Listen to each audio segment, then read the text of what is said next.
Muy bien, tenemos ahí una portada, una carátula muy chula, porque nos muestra solamente con un hilo todo lo que vamos a ver en estos 5 domingos sobre Cristo. Y encontramos a Cristo porque es solo uno, pero con 5 imágenes diferentes. Así que gracias a Marina también por ese trabajo. Sabéis que en los últimos años hemos estado estudiando casi todos los libros de la Biblia, pero nos faltaban unos cuantos. Job, Isaías, Jeremías y Lamentaciones. Entonces lo que vamos a hacer, como decía Walter el domingo pasado, es que un solo predicador durante 5 domingos se centre en uno de estos libros. A mí me ha tocado Isaías, entonces tenemos que ver 66 capítulos de Isaías en 5 domingos.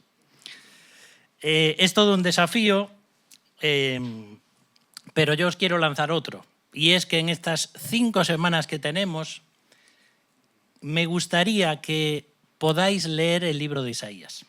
Decís, ¡buf! Isaías. Bueno, si tú lees 2 capítulos al día, que te lleva como mucho 10 minutos, vas a leer durante 5 semanas los 66 capítulos de Isaías. Así que es un desafío que os lanzo y que va a ser de bendición para vuestras vidas, porque os vais a meter ahí en este libro y ver muchas cosas que a veces tal vez no hayas leído nunca, Isaías. Pero Isaías es un libro increíble, como vamos a ver. El título general de la saga va a ser Cristo en el libro de Isaías, porque el libro es tan largo y tan denso que he decidido centrarme en la persona de Cristo. Porque si empezamos a hablar de todas las conquistas y las deportaciones y los exilios y las grandes potencias que venían, ahí vamos a hablar de historia, de política, de reyes, y bueno, es un poco complicado para predicar los domingos. Entonces, ese va a ser el título que le vamos a dar. Y los estudios van a ser sobre todo prácticos, ¿vale? Y no académicos. Todas las lecturas que vamos a hacer van a ser en la Nueva Traducción Viviente. Y los temas, como podéis ver ahí en la carátula, pues van a ser en primer lugar el niño, Cristo el niño, que es el que vamos a ver hoy. Después encontramos a Cristo el rey, después a Cristo el pastor, después a Cristo el siervo y después a Cristo el cordero. ¿Sí? Con la ayuda de Dios en estos 5 domingos vamos a ver estas cosas. Bueno, tenemos que dar una introducción al libro de Isaías, que nos podría llevar toda la reunión, pero entonces ya perderíamos una de las imágenes de Jesús, ¿no? Entonces voy a dar una introducción breve. A Isaías se le conoce como el evangelista del Antiguo Testamento, porque el contenido del mensaje es la salvación de Dios mediante sus intervenciones en la historia. Es decir, a pesar de la desobediencia del pueblo de Israel, Dios está ahí entre bambalinas haciendo su obra providencial. Y aquí ya aprendemos algo. A pesar de nuestras caídas, a pesar de nuestras desobediencias, a pesar de que somos todavía personas caídas, aunque santos en Cristo, podemos tener en nuestras vidas la esperanza de saber que la obra que Dios comenzó en ti y en mí la va a perfeccionar hasta el día de Jesucristo. Es un libro profético, pero la mayor parte está escrito en poesía. Y si tú lees algún comentario en cuanto a Isaías, vas a ver cómo casi todos están de acuerdo en dividir Isaías en 2 partes. Los capítulos del 1 al 39 y los capítulos del 40 al 66. De hecho, hasta hay libros, comentarios que simplemente hablan Isaías del 1 al 39 y otros con los otros capítulos que faltan. Esa primera parte es un mensaje de juicio, porque Dios está diciendo a su pueblo Israel que les va a castigar, porque Dios había hecho un pacto con su pueblo y su pacto a lo largo de los siglos había sido desobediente. Y Dios les había dicho ya en Deuteronomio, escoged la bendición o la maldición. Si escogéis la bendición os va a ir bien, vais a prosperar, vais a tener cosechas, vuestros hijos van a prosperar, etcétera, etcétera. Pero si escogéis la maldición, si rompéis el pacto que yo he establecido con vosotros, van a venir los enemigos, os van a conquistar, vais a ir al exilio, vais a sufrir mucho. ¿Y qué escogió el pueblo de Israel? Siempre rebelarse contra Dios, siempre. Y la segunda parte de Isaías es un mensaje de esperanza, porque así es nuestro Dios. A pesar de que tiene que castigar el pecado y la rebeldía, siempre trae esperanza para el pueblo. Y en este caso, esa segunda parte de Isaías nos va a hablar de la promesa de un Mesías futuro, que es quien iba a traer por fin paz para la humanidad. Y si aplicamos esto a nuestras vidas, tenemos que decir esto: Dios tiene que castigar a la humanidad por su pecado. Pero en Cristo tenemos esperanza. Si quieres resumir el libro de Isaías así, esto podría servir. Dios trae juicio para su pueblo, pero trae esperanza y una promesa de salvación. Y para nosotros igual, que somos pecadores, que Dios tiene que castigar nuestro pecado, pero que sin embargo a través de la persona de Cristo podemos tener esperanza. Y la copia más antigua del libro de Isaías se ha descubierto en las cuevas de Qumran, al sur del Mar Muerto. Podemos poner una foto que tenemos ahí. Esta es una foto de una página web donde tú puedes ampliar cada versículo. El tema es que está en hebreo, pero tienes todo el rollo de Isaías, que fue escrito 100 años antes de Cristo.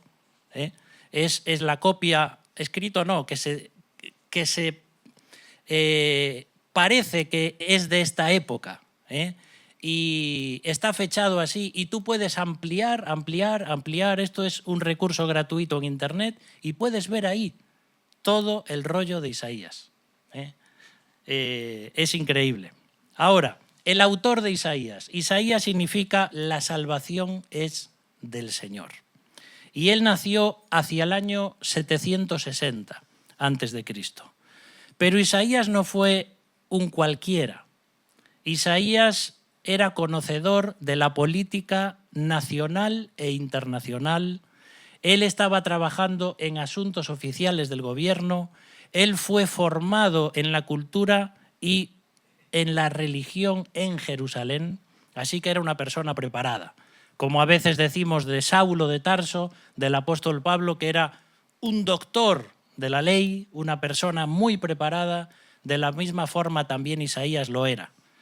Luego va a recibir una vocación profética cuando muere el rey Uzías. Por eso encontramos en este libro, en el capítulo 6, versículo 1 y versículo 8, estas palabras. El año en que murió el rey Uzías, vi al Señor sentado en un majestuoso trono, y el borde de su manto llenaba el templo. Después oí que el Señor preguntaba: ¿a quién enviaré como mensajero a este pueblo? ¿Quién irá por nosotros? Aquí estoy yo, le dije, envíame a mí. Y ahí encontramos ese llamado de Isaías y esa respuesta también. Porque Isaías no solamente fue llamado, sino que respondió. ¿A qué te está llamando Dios? Porque Dios tiene llamados para nosotros. A veces no van a ser llamados misioneros de irte a la otra parte del mundo, dejar tu trabajo y servir y vivir por fe. Puede ser y amén si así sucede. Pero a veces tenemos llamados más pequeños. En nuestra familia, a dar testimonio, en nuestro trabajo, en la universidad, donde quiera que estemos. Y Dios llama, y tú sabes que te está llamando a algo. Ahora el tema es, ¿voy a responder? Porque a veces ese llamado tiene implicaciones, tiene responsabilidades. Y uno dice, no sé si responder. Pero Isaías respondió y dijo, aquí estoy, envíame a mí. El contexto de Isaías es en el ambiente político, por ejemplo, las potencias mundiales se disputaban la primacía, como por ejemplo Asiria, Babilonia y Persia. En el contexto social había clases ricas y clases pobres que estaban muy marcadas. Y en el ámbito religioso, el pueblo de Israel, como hemos dicho, era un pueblo rebelde, que no solamente rompió el pacto, sino que también adoraba a los dioses Baal y Moloc. Tremendo. Ese es un poco el trasfondo del libro de Isaías. Una muy brevísima introducción para que sepamos todo esto de cómo escribe Isaías y en qué mundo se encontraba. Y lo que vamos a hacer ahora es entrar ya a ver esa primera parte, Cristo el niño. Porque a lo largo del libro de Isaías vamos a encontrar estas imágenes de Cristo. El mes pasado salió una noticia titulada en la BBC así: nace el bebé más viejo del mundo. ¿Sabéis por qué? Porque había un embrión congelado desde hacía más de 30 años en Estados Unidos.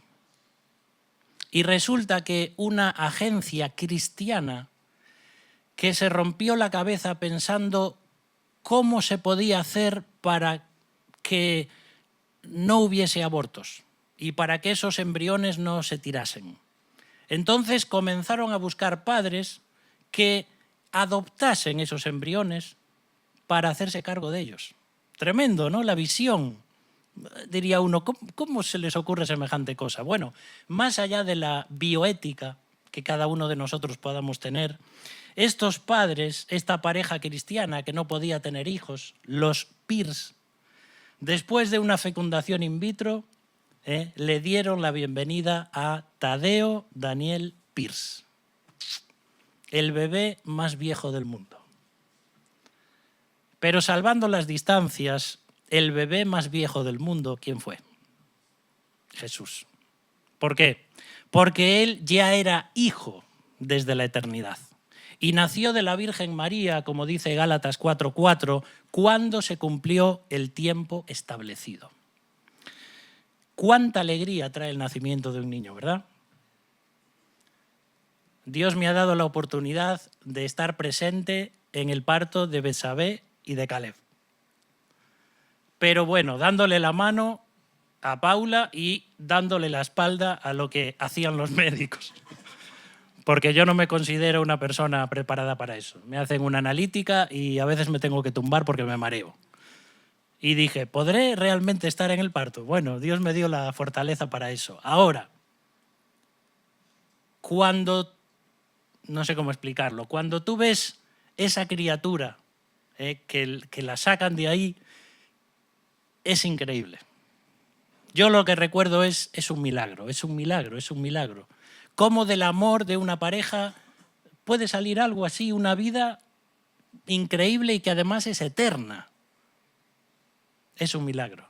Y ese nacimiento de un niño trae una alegría y una felicidad que es indescriptible a menos que tú lo experimentes.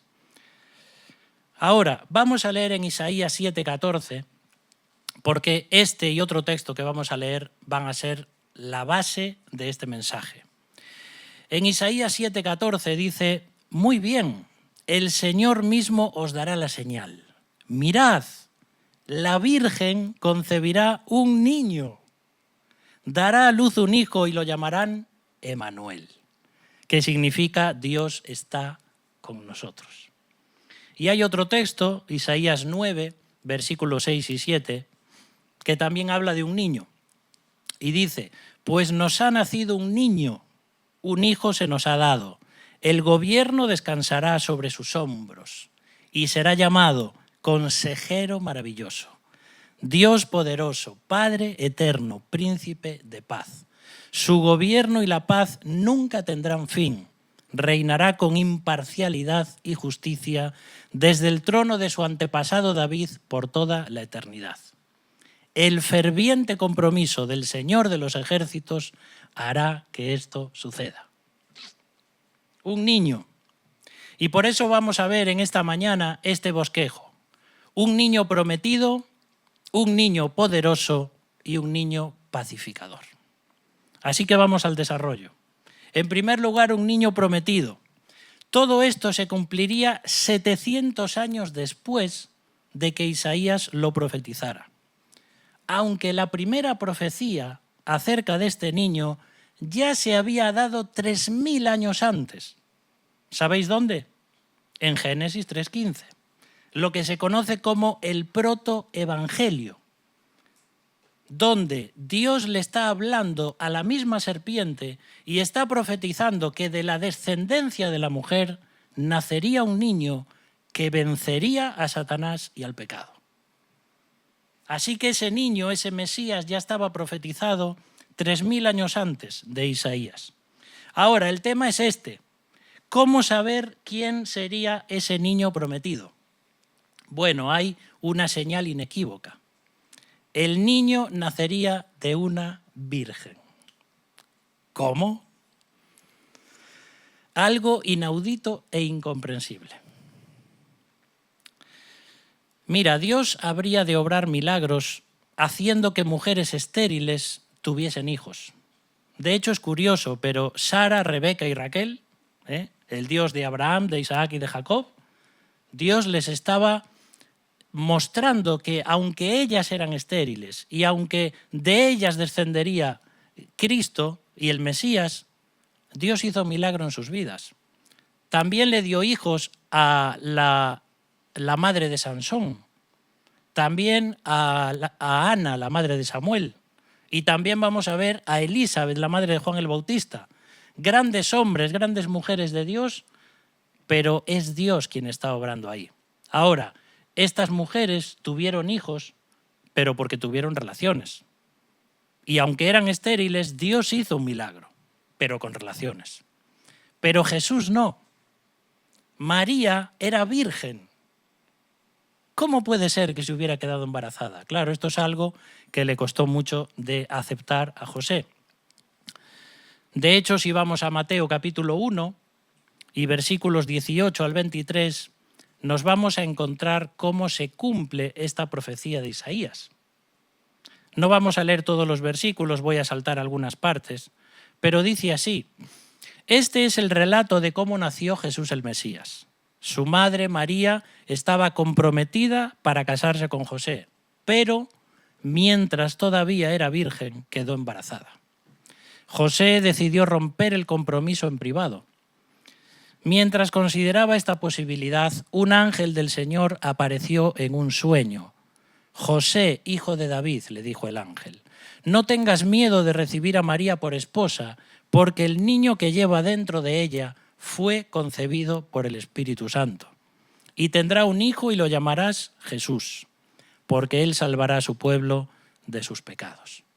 Y dice ahí, todo esto sucedió para que se cumpliera el mensaje del Señor a través de su profeta.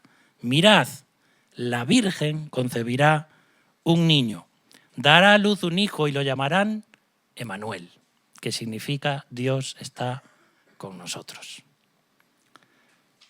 La importancia de las profecías en la Biblia. Hay unas 60 profecías directas de Cristo en el Antiguo Testamento.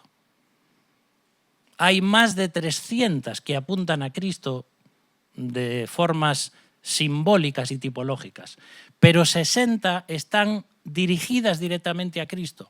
Va a nacer de una virgen, va a hacer así, así, y esto y lo otro, 60.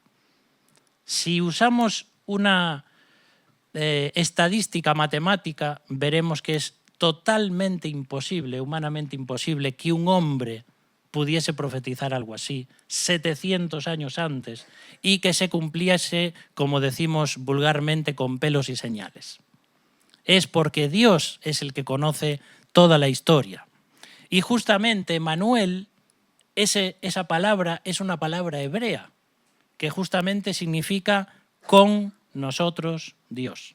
Em-nu-el, con nosotros Dios. Desde el jardín del Edén, Dios no pudo volver a estar con nosotros. Debido a nuestro pecado, Él se acercaba en sueños, en visiones, en teofanías. en el lugar santísimo, en el tabernáculo y después en el templo, pero ahora vuelve a estar entre nosotros. Y esta vez encarnado, como nunca lo había estado. Dios no está contra nosotros. Dios está con nosotros. No es un Dios distante, es un Dios que está presente. Ahora, pensando en esto de un niño, algo que aflige tremendamente el corazón de unos padres o de una pareja es no poder tener un niño. Ese instinto maternal que queda frustrado y aceptar la voluntad de Dios en esa área tiene que ser muy complicado. Yo no sé si hay personas entre nosotros o matrimonios que no habéis podido tener hijos. Y tal vez nos estás viendo a través de las redes y Dios no te ha dado la posibilidad de tener un niño. Pero sí te ha regalado al mejor niño que puedas tener, el niño Jesús. Alguien que llenará tu vida de una forma más plena y feliz que si tuvieses un bebé.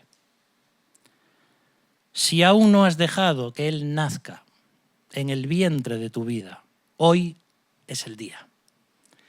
Y serías y serás tú misma quien experimente un nuevo nacimiento. Ese es el niño prometido. Pero ahora vamos a ver un niño poderoso. Estamos basándonos en esos versículos que hemos leído, de Isaías 7 y Isaías 9.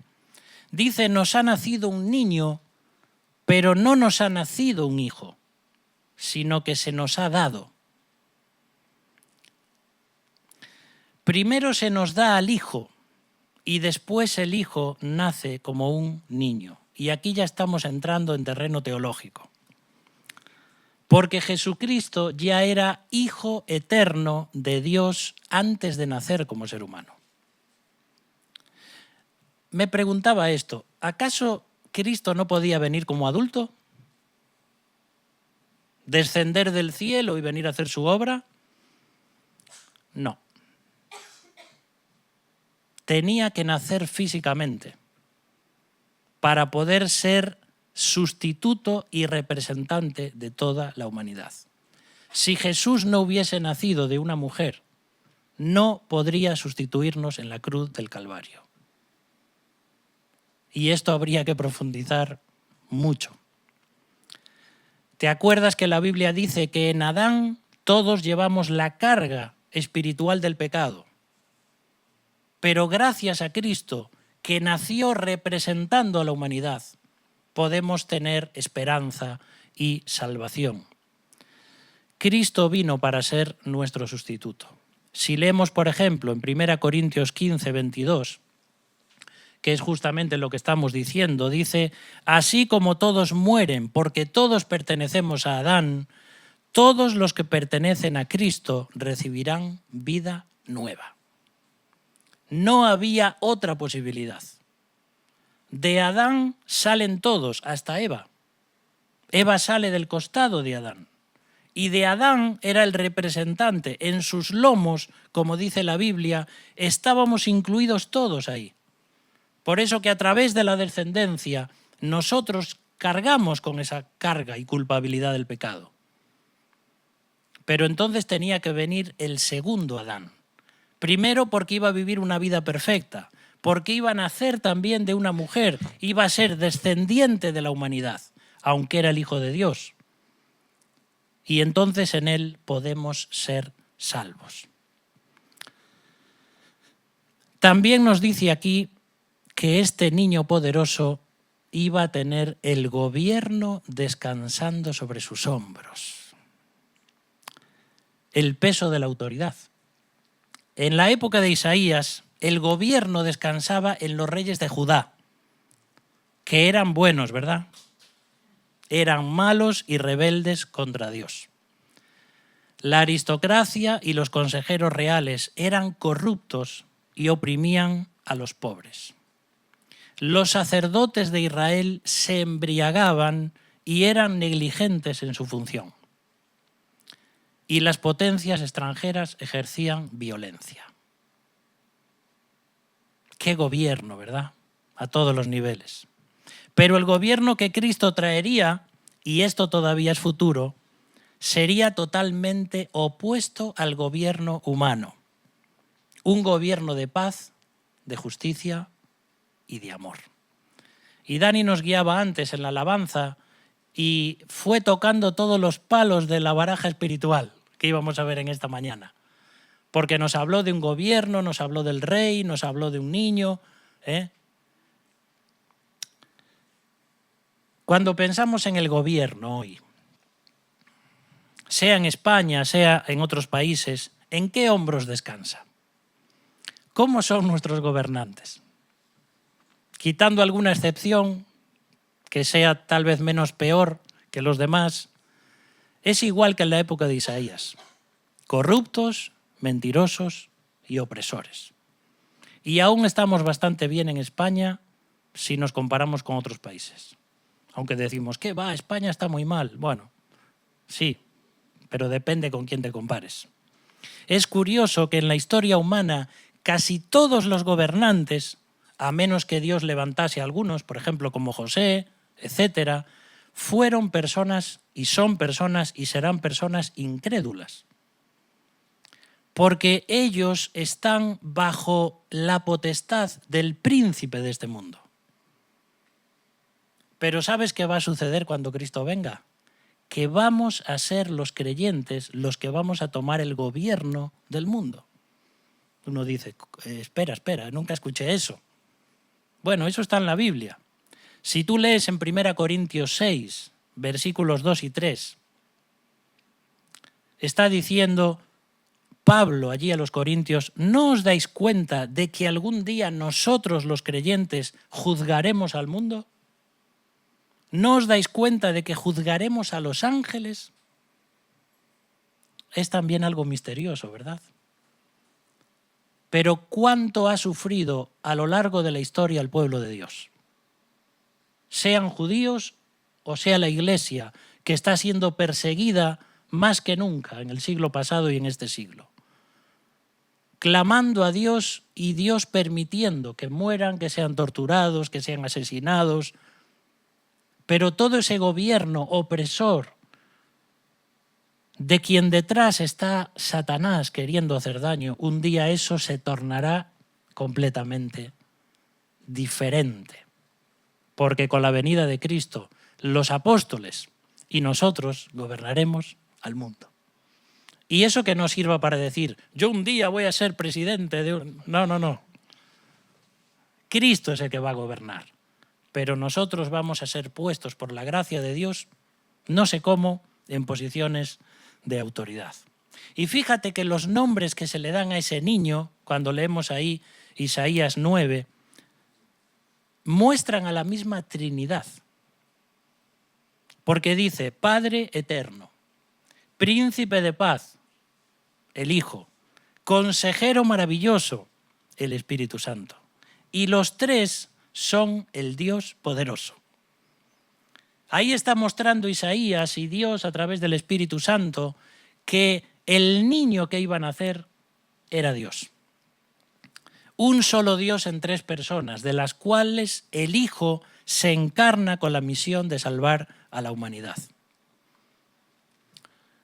¿Necesito verdaderamente a un Padre de verdad que me ame incondicionalmente?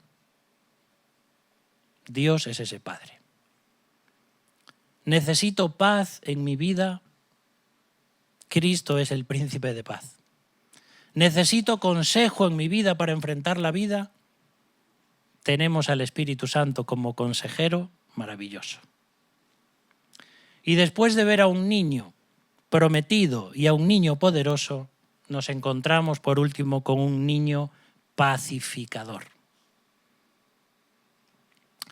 Todos soñamos con un gobierno de paz y ese es el gobierno que Cristo traerá. Además, dice ahí esos versículos que ese gobierno jamás tendrá fin. ¿Sabes por qué será un gobierno de paz? Porque como hemos leído, Jesús reinará con imparcialidad y justicia. Hay jueces buenos y jueces malos hoy en día. Hay quienes hacen más justicia que otros, hay quienes cumplen más la ley que otros.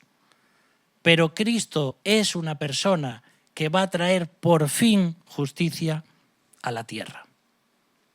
Y que no va a juzgar según las apariencias, sino que va a ver el corazón.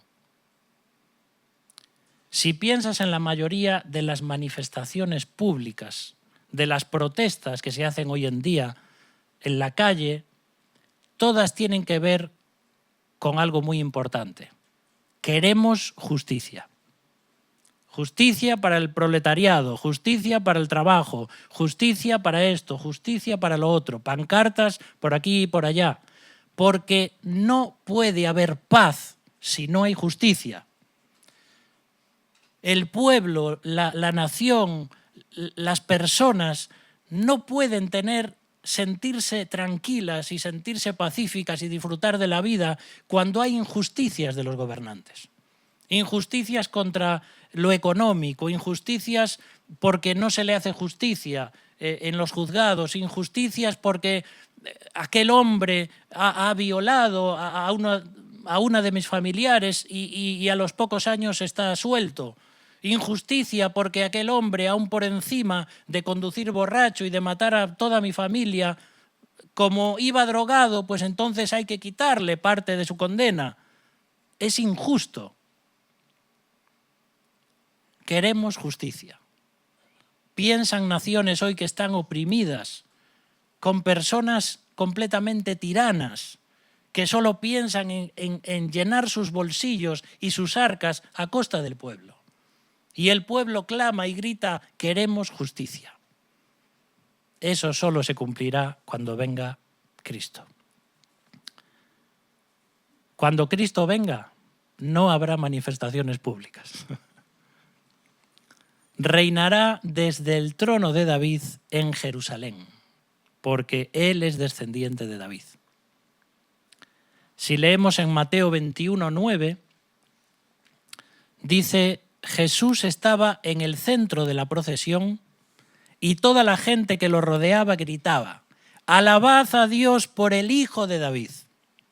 Bendiciones al que viene en el nombre del Señor. Alabad a Dios en el cielo más alto». El Hijo de David. Las personas judías sabían que se estaba aproximando la venida porque estaban viendo los tiempos por las profecías del Antiguo Testamento. Estaban esperando a ese Mesías que trajera ese reino de paz y, como decimos siempre, que los liberase de esa injusticia del pueblo romano. Pero realmente ese pueblo que esperaba al Mesías luego lo rechazó. Esperaban a un rey militar poderoso y no se daban cuenta que primero este niño vendría con la misión de ser el Cordero de Dios que quita el pecado del mundo. Pero cuando hablamos de este rey, ya estamos entrando en el mensaje del próximo domingo. Veremos a Cristo como rey. En su naturaleza humana, haciéndose niño, el Dios omnipotente se hace vulnerable. El Dios omnisciente se hace dependiente. El Dios omnipresente se hace limitado. ¡Qué misterio! ¿Y todo por qué? Por amor a ti, por amor a mí. El niño prometido vino a cargar sobre sus hombros nuestro pecado. El niño poderoso vino a levantarnos de nuestro estado caído. El niño pacificador vino a reconciliarse contigo. ¿Cuál va a ser tu respuesta?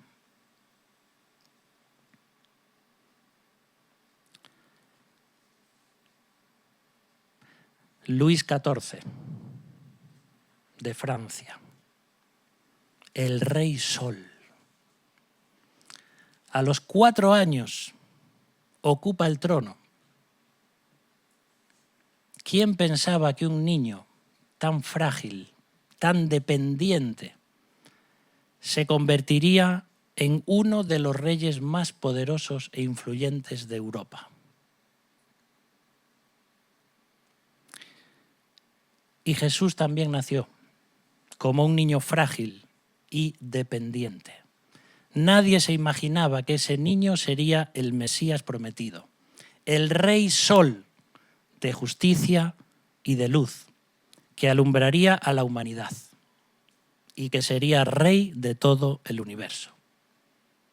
Jesús fue solo un niño, pero se convertirá en un rey. Y este es el capítulo de la siguiente saga, Cristo en el libro de Isaías. Próximo domingo a las 11:30. Solo en la plataforma Revive Flix. Oramos. Padre, muchas gracias, Señor, por este libro de Isaías. Escrito hace 2700 años, pero un libro que es antiguo, pero que no es anticuado, que es más actual que el periódico de esta mañana. Gracias porque este libro anuncia a Cristo de una forma tan tremenda, porque está escrito también para que nosotros podamos aprender, para que podamos ver que tú eres el Dios de la profecía, que tú todo lo conoces y que nadie puede llevarte la contraria. Ese niño nacería y ese ferviente celo del Señor de los ejércitos lo haría posible. Por eso, Señor, en esta mañana queremos adorar a Cristo, como lo hemos hecho ya, y recordar a través de los símbolos cómo Él vino como un cordero. Un niño tan dependiente, tan frágil, un niño que tuvo que ser protegido por José y por María, que tuvo que huir una y otra vez para que los gobernantes no lo mataran. Pero tú eres el soberano. Y ese niño que un día nació en Belén, te pido que hoy pueda nacer en el corazón de aquellos que todavía no lo tienen en su vida. Que podamos vivir sabiendo que ese niño nacía por amor a cada uno de nosotros. Y ayúdanos a seguir viendo a lo largo de estos domingos la grandeza de Cristo, el Hijo de Dios. Te alabamos en su nombre. Amén.